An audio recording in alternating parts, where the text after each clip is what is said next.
영제국 그리고 청제국 이렇게 대제국으로 불렸던 두 나라가 전쟁을 하게 되는데 그 이유는 무엇이었을까? 네, 그 시작은 바로 차 한 잔 때문이었습니다. 먹는 차요? 네, 우리가 마시는 차.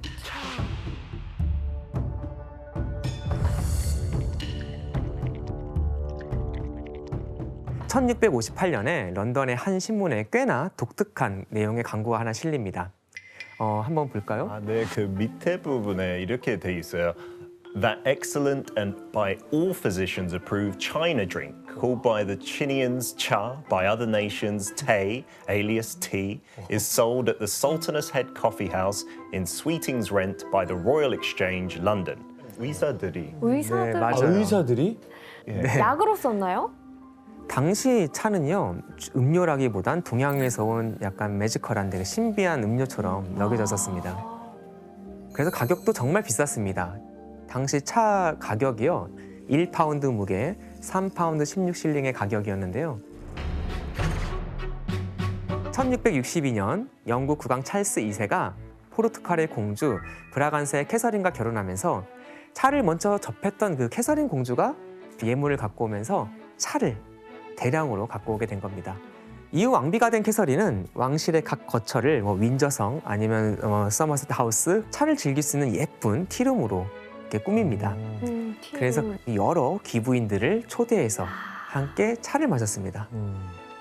사치품을 좀 이렇게 소비하고 그걸 뽐내고 싶은 마음이 있던 귀족들에게 차가 말 그대로 요즘에 취저라고 그러잖아요. 취향 저격이었던 거죠.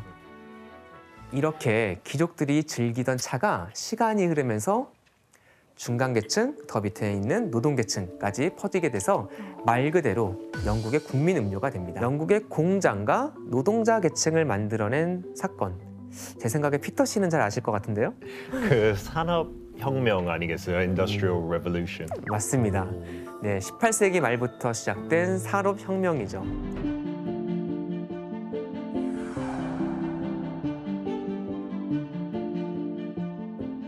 사실 산업혁명 당시 노동자들이 처음에 일하면서 마셨던 음료는요, 맥주였습니다. 약간 이해가 안 될 수도 있지만 영국뿐 아니라 유럽 많은 나라들의 수질이 아직 안 좋았기 때문에 수인성 질병에 많이 걸렸어요.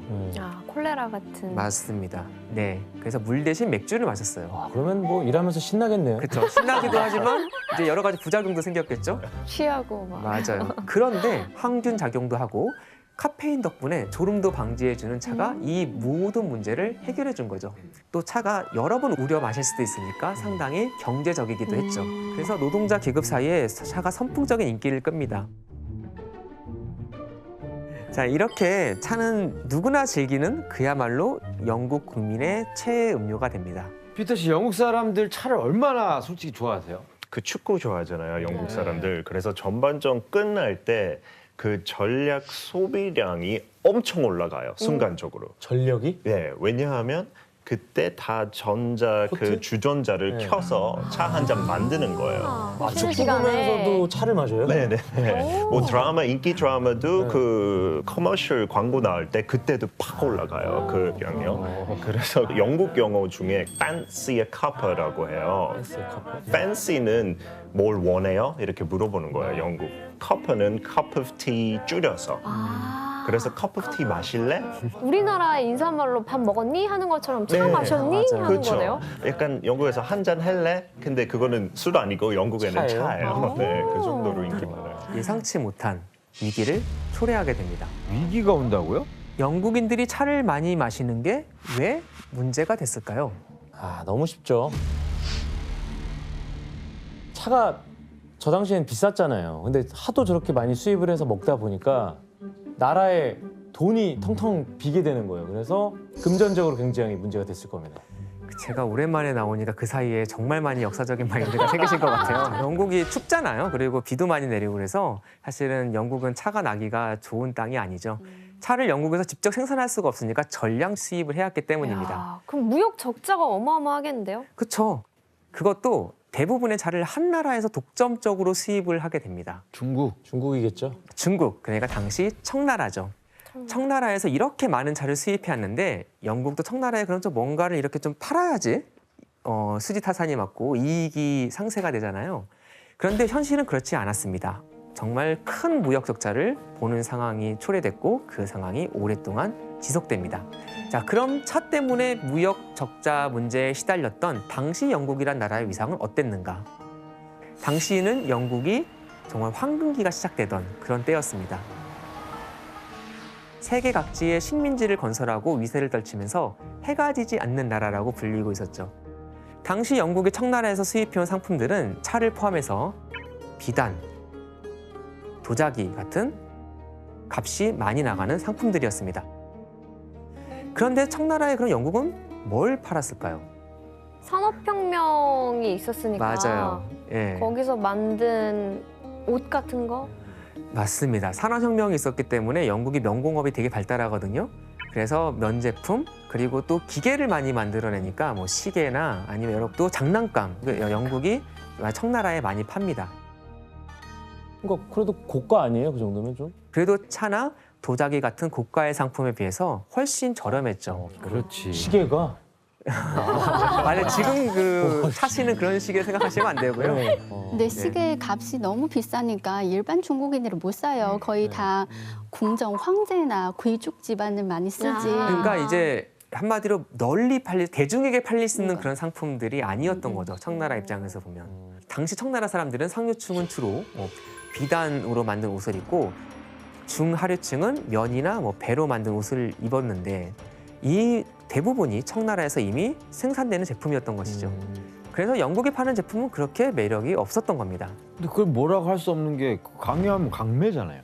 사기 싫은데 그거를 굳이 사야 할 필요도 없는 거고. 그렇죠. 지원 씨 말이 맞는데 당시 대유럽 무역 그리고 대아메리카 무역은 흑자거나 적자가 있어도 미비했는데 아시아 무역만 2배에서 3배 정도 적자를 보고 있었습니다. 근데 이 상황에서 더 악재가 됐던 거는 바로 청나라는 이 광저우라는 항구 하나 개방하는 거 말고는 시장을 철저히 봉쇄하고 있었거든요. 이거를 광저우 체제라고 부르죠. 영국은 점점 이때쯤이면 자유무역의 중요한 무역의 원리로 자리 잡혀가고 있었는데요. 청나라는 광저우라는 특정 지역, 그리고 거기서도 서양인과 무역을 할 수 있도록 공식적 허가를 받은 공행이라는 그런 특정 상인만 무역을 할 수 있게 했거든요. 그래서 청나라의 문은 이렇게 쉽게 열리지가 않았죠.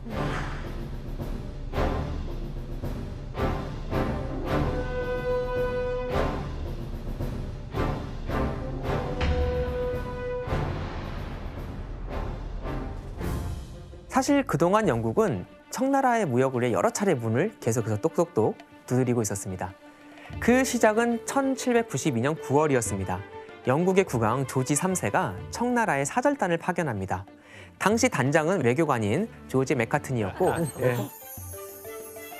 근데 참 청나라까지의 길은 멀었습니다. 이들은 출발 후 거의 1년이 지나서 1793년 8월에나 베이징에 도착하게 되죠. 근데 여기서 이 긴 여정이 끝나면 모르겠는데 해필이면 이때 황제가 열하라는 지역으로 맞아. 피서를 가 있었어요. 네.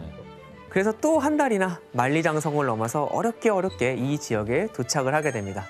드디어 이제 청나라 황제를 만나나 보다 했는데 관문이 하나가 더 남아 있었던 겁니다.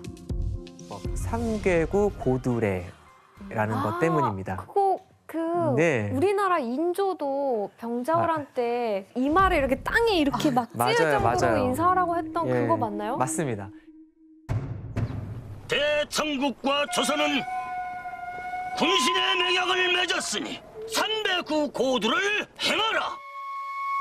삼괴구 고두레는 황제를 만났을 때 무릎을 3회 꿇고 그때마다 3회씩 머리를 바닥에 닿도록 숙이는 인사법인데요. 그렇게까지 했어야 됐나? 맥카트니는 처음에 당연하게 이 인사를 거절하죠. 그리고 뭘 역제안을 하냐면 바로 청나라 고관도 영국 국왕의 초상화 앞에서 삼괴구 고두레를 하면 나도 하겠다. 야, 자존심 싸움이네. 자존심 싸움이네. 결국은 영국 국왕에게 신하가 하듯이 한쪽 무릎을 꿇고 머리를 숙이는 방식으로 타협이 이루어집니다. 자, 여기 앉아 있는 분이 청나라 황제 건융제고요. 여기 한쪽 무릎을 꿇고 있는 맥카트니 사람이 씨? 바로 맥카튼입니다. 이렇게 겨우겨우 청나라 황제를 만나서 마침내 영국의 요구를 담은 국왕 조지 3세의 친서를 전달할 수가 있었죠. 영국의 요구 사항은 지금 열고 있는 광조 말고 다른 항구를 좀 열어달라. 왕조의 위대한 덕은 하늘 아래 모든 나라를 꿰뚫고 있으며 모든 나라의 왕들이 땅과 바다를 통해 그들의 귀한 공물을 바친다. 너희 대사가 보았듯 우리는 모든 것을 가지고 있다. 예, 바로 이렇게 청나라 황제가 단칼에 단호박으로 영국의 요구를 거절하면서 오랜 시간 공들인 청나라 황제와의 만남은 실패로 끝나버렸죠. 그럼에도 불구하고 영국 사람들은 청나라를 포기하지 않았습니다. 1815년엔 에머스트를 단장으로 하는 사절단을 청나라로 보냈는데 이번에도 이 3개국 고들의 문제로 베이징에 이때는 입성도 못하고 돌아가야만 했습니다. 1834년에는 무역 감독관인 네이피어라는 사람이 광저우 입항이 거부되자 두 척의 전함으로 공격해 무력 충돌까지 일어나게 되죠. 영국은 국제사회가 동등한 주권 국가로 이루어져 있다고 생각을 했습니다. 그래서 영국이 있고, 뭐 예를 들어서 러시아가 있고, 또 중국이 있고, 또 뭐 프랑스 이런 나라들이 있으면 모두 대등한 나라들이에요. 그래서 이런 대등한 관계를 전제로 무역을 하려 했지만 청나라가 보기에는 이제 세계의 중심에는 이제 청나라, 중국이 있고 그리고 그 옆에 마치 태양 주변을 위성이 돌듯이 여러 국가들이 존재하는 거죠. 조공국들이 있는 거죠. 조공국들. 그리고 조공체제에 들어오려는 외부 침입자들, 외부 오랑캐가 있는 거죠. 영국이나 프랑스 이런 외부 민족들이 있는 겁니다. 자기 나라 빼고는 다 오랑캐라고 그렇게 생각을 봤던 한 거죠. 그렇기 때문에 이제 영국을 조공 무역을 요청하러 이민족으로 보았기 때문에 외교 관계를 맺거나 또 나라의 문을 열려고 하지 않았던 거죠.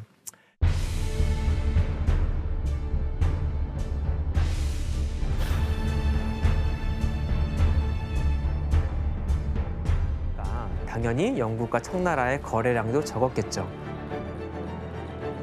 그런 상황에서 영국이 또 파는 것도 별로 없었잖아요. 그리고 차 수입량은 계속해서 늘어나고 그래서 난간에 빠지게 됩니다. 이 문제를 해결하기 위해 영국이 생각해낸 해결책이 바로 아편이었습니다.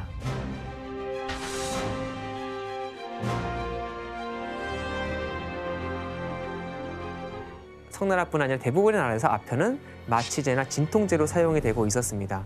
몰핀이 발명되기 전까지 대부분의 나라에서 마취제로 아편이 사용됐었죠. 청나라도 마찬가지였습니다. 근데 영국에도 사용됐어요. 약국에도 살 수 있고 아기들 잠자는 데도 다 진짜요? 먹었대요. 네, 옛날에. 그런 아기가? 것까지. 네.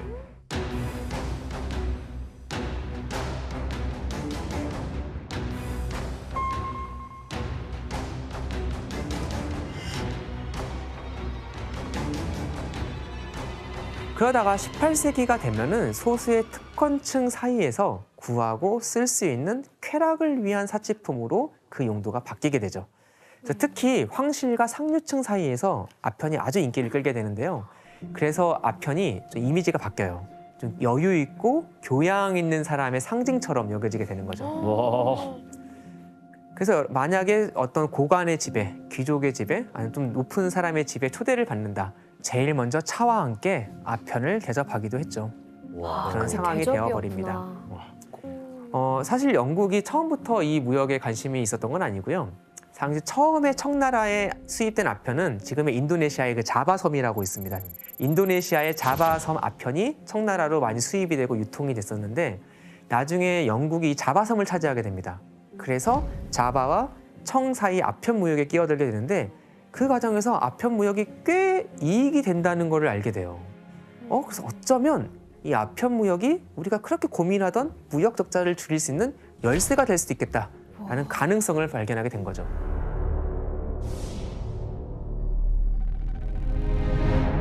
동인도에서는요, 1600년에 영국이 인도를 중심으로 아시아 무역을 독점할 수 있도록 국왕이 인가를 내준 무역 회사였습니다.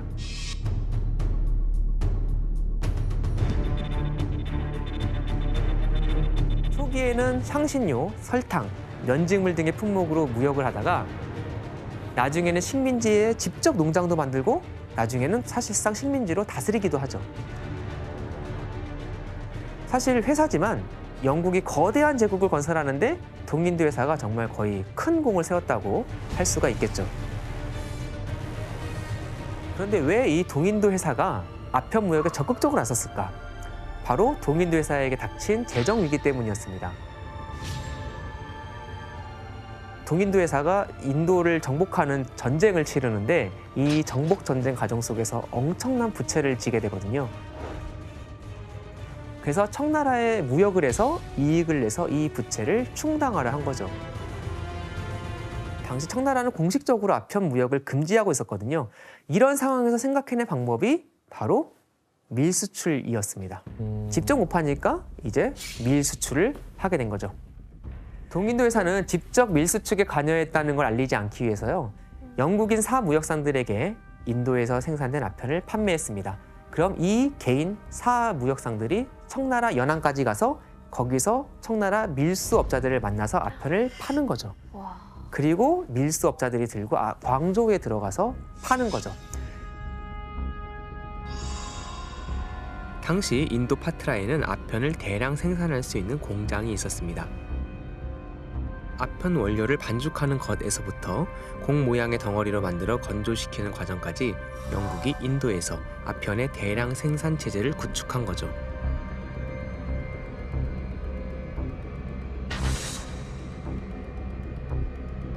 그러니까 영국이 춥잖아요. 위도도 높이 있고 네. 비도 많이 오고 그래서 아편도 나지 않았어요. 그러니까 인도에서 나는 아편을 청나라에 수출을 한 거죠.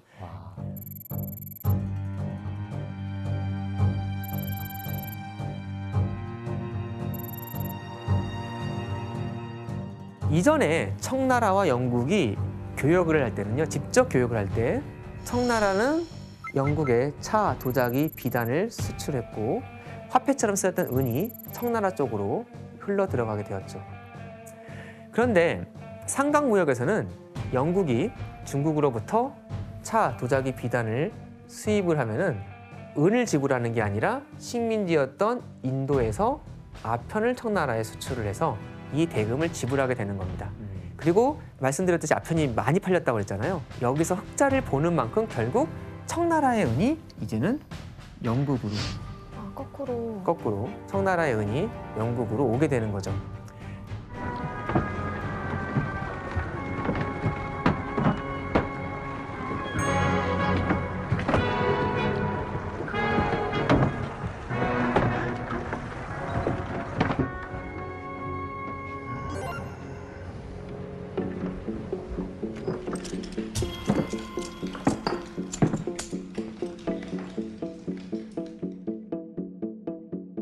(19세기) 전반에 동인도 회사가 아편 수출에서 벌어들인 그 수익이요, 동인도 회사의 부채에 대한 이자 지불금과 거의 동일했다는 연구도 있습니다. 와. 이것만 봐도 동인도 회사가 아편 무역에 왜 그렇게 열심이었는지 우리가 알 수 있겠죠. 손에는 총을 들고 있고 또 오피움이네요, 왼쪽에는 오피움. 오피움, 아편을 들고 오피움. 있죠. 이 그림은 미국 신문에 그려진 만평입니다. 바로 이 사람은 영국 상인입니다. 그리고 위협과 이 강압을 느끼고 있는 그 사람은 바로 청나라 사람이죠. 영국의 청나라를 향한 횡포를 나중에 이렇게 풍자하는 거죠. 당시 서양 사람들이 보기에도 영국이 하는 아편 판매가 그닥 좋은 이미지는 아니었던 것 같습니다. 아.